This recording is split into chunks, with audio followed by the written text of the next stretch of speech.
Colleagues, good morning. I'm going to give you a chance to rest your arms for a minute here.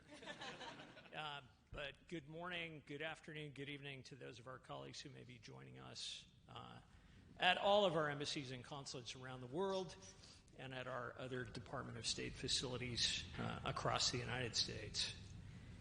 Thank you, wherever you are, whatever you're doing, for stopping for a few minutes to join us in saying farewell and paying tribute to our Secretary of State.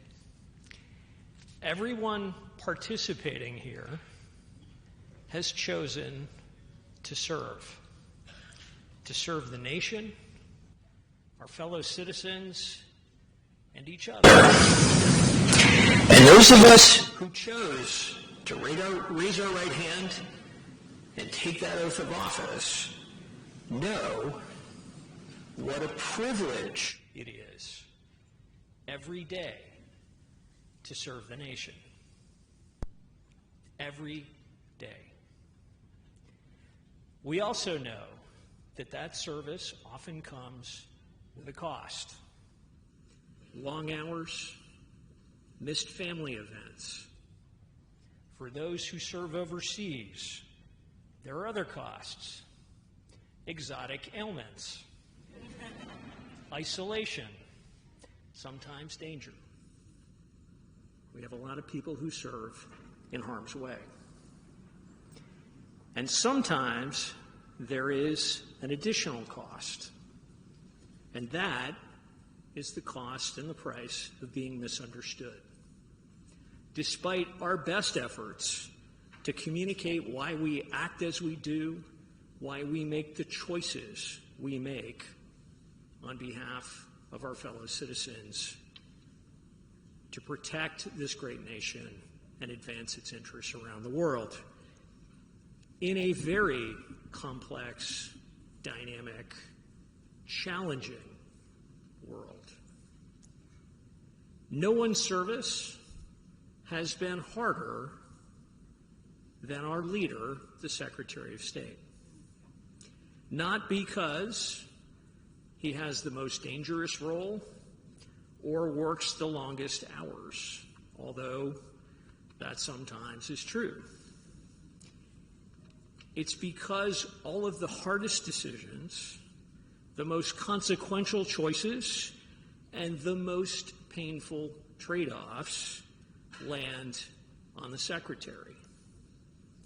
Not on the Secretary's desk, on the person, on the shoulders of the person who is in this office, who has sworn that oath. And the weight of those responsibilities is immense. Many of you will remember that the last clause of our oath of office commits us to well and faithfully discharge the duties of the office that we enter. Mr. Secretary, I know I speak for all of my colleagues here in this room, in the department, at our facilities around the nation, and at our embassies and consulates and missions around the world. I know they all believe as I do that you have met that commitment and you have kept your oath.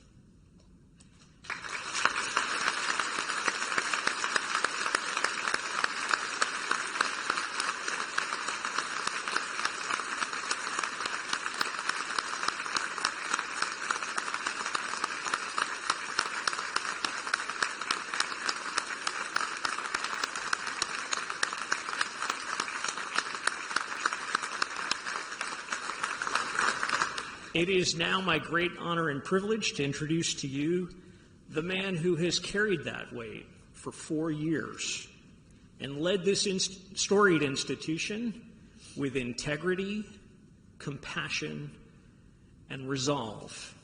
Ladies and gentlemen, the 71st Secretary of State of the United States of America, Antony Blinken.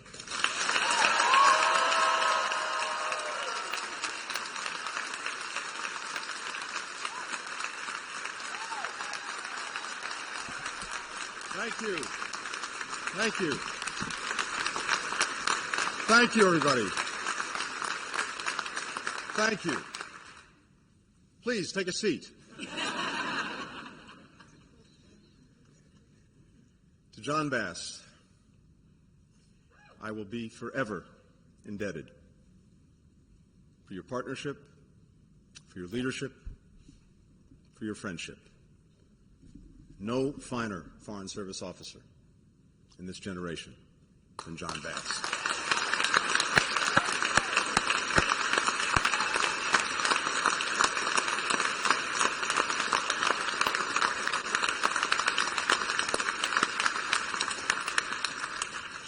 And if you'll allow me the privilege of just mentioning a few people as we get started. People who've been with me every step of the way, starting with the heart and soul of this institution, my Chief of Staff, your Chief of Staff, Susie George.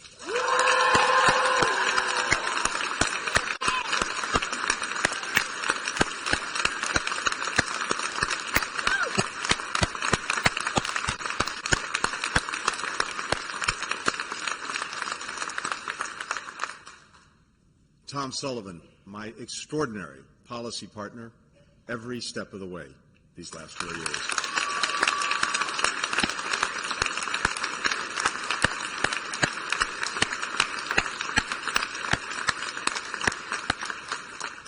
Jess Wright, our unflappable problem solver, every single night.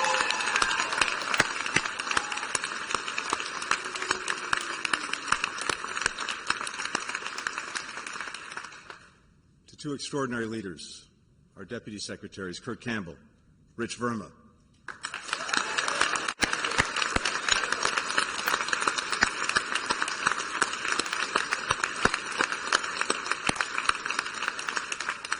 And their extraordinary predecessors, Wendy Sherman and Brian McKeon.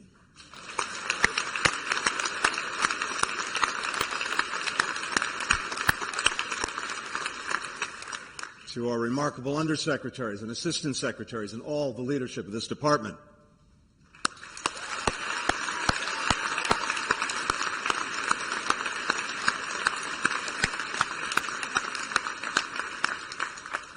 To my executive assistant, Paul Narain, and our special assistants.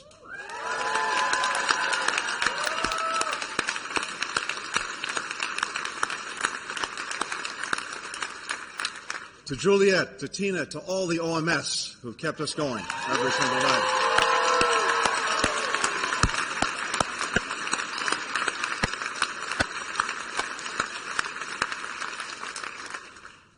And probably to everyone in this room today. 32 years ago, I walked through those C Street doors. I took the elevator up to the 6th floor, to the front office of what was then the Bureau of European and Canadian Affairs. I walked into my new office. Its previous occupant had been a very large safe. There was barely room for a desk. Those of us who are old enough to remember, one of those huge wank computers. And as I like to say, over 32 years, I moved up one flight from the 6th floor to the 7th floor and got some windows, so not bad. The Cold War was over. We were entering a new era, a time of hope, possibility, what was famously thought to be the end of history. Didn't quite turn out that way. But here we are 32 years later, and that post-Cold War era that was just starting when I started is over. We're in a new time, a moment where there's an intense competition going on to try to shape what comes next. Revisionist powers challenging us and the rules of the road that have governed how we've lived and operated for so many years. Global challenges that affect every single one of our citizens and from which no one is immune. We have new actors who, whether they're a corporation, an NGO, a group of individuals, all now super empowered by technology and by information. If we can bring them together, we can solve problems much more quickly, much more effectively, but they also have a greater ability than ever before to disrupt and to derail what we're trying to do. In short, this is a period, and in my experience over 32 years, I've never seen anything quite like it, where there's a greater multiplicity, complexity, interconnectedness of challenges than ever before, moving at warp speed. We're in a world that's more combustible and more contested, a world of change. But even in that world of change, I hold on to some core beliefs, some constants that I wanted to share with you today. I believe in the power and the necessity of U.S. engagement and U.S. leadership. We know when we're not engaged, when we're not leading, then likely someone else is, and probably not in a way that advances our interests and values. Or maybe no one is. And then you're likely to have a vacuum that's filled by bad things before it's filled by good things. But equally, I believe in the power, in the necessity of cooperating and working with others, of our alliances and our partnerships, our comparative advantage around the world. America is so much better off when we're working with others, finding common cause, finding common purpose. And I believe in our ability, when we're at our best, unlike any other country, to rally others in common cause and common purpose. But maybe most important, I believe in you, in each and every one of you in this institution. You're the ones who are showing that engagement and that leadership every day. You're the ones who are building those partnerships, strengthening our alliances. You're the ones who are rallying the world in common cause when we need it most. You're driven by passion, commitment, expertise, patriotism. We come from different places, different experiences, different motivations and backgrounds. But I think what brings all of us together in this place, in this time, is that unique feeling that you get going to work every single day with the stars and stripes behind your back. I've watched you. I've worked with you. I've been inspired by you. I've seen you run into the burning buildings, not away from them. I've seen you get that peace agreement across the line at the last minute. I've seen you make sure that food and medicine can get to people who need it. I've seen you get Americans out of harm's way and get political prisoners out of jail. You serve in some of the hardest places. You ask the hardest questions. And you know that you have the extraordinary privilege of representing this country, representing our fellow citizens every day around the world. I believe in this community because that's what it is, a community.